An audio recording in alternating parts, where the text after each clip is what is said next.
કેન્દ્રીય મંત્રી ડોક્ટર મનસુખ માંડવિયાએ જૂનાગઢ જિલ્લાના પ્રવાસ દરમિયાન ઘેડ પંથકના ગામોની લીધી મુલાકાત। તેમણે ખાસ કરીને વરસાદી પાણી ભરાવાના કાયમી ઉકેલ માટે ચાલી રહેલી યોજનાઓની કામગીરીનું નિરીક્ષણ કર્યું હતું। મેખડી ગામ ખાતે સાબલી નદી પર ફેઝ 1 અંતર્ગત નદી ઊંડી ઉતારવાની કામગીરીનું નિરીક્ષણ કરવામાં આવ્યું।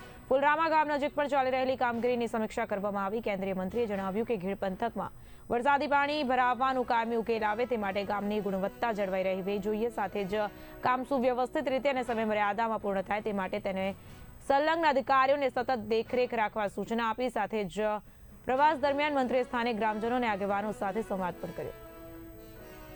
મારા લોકસભા ક્ષેત્રના પ્રવાસ દરમિયાન ઘેડ વિસ્તારની અંદર દર વર્ષે ચોમાસાની અંદર પાણી ભરાઈ જવાથી કિસાનોને નુકસાન થઈ રહ્યું છે। એના ઉકેલ માટે રાજ્ય સરકારે 1180 કરોડ રૂપિયા મંજૂર કરી ઘેડ પંથકની કાયમી સમસ્યાનો ઉકેલ કરવા માટે એક ભગીરથ કાર્ય હાથ ધર્યું છે। આ કામની મેં આજે સમીક્ષા કરી છે। કેટલાક ચાલુ કામોની મેં પ્રત્યક્ષ મુલાકાત લીધી છે। ઉચ્ચ અધિકારીઓ સાથે રિવ્યુ પણ કર્યો છે। આગામી દિવસોની અંદર તબક્કાવાર ઘેડ પંથકને નદીઓની ઊંડા ઉતારવાના કામોને હાથ ધરવામાં આવશે।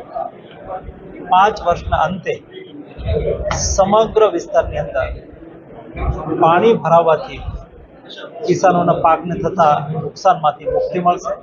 આ કામ માટે હું રાજ્યના મુખ્યમંત્રી આદરણીય ભૂપેન્દ્રભાઈને અભિનંદન પાઠવું છું।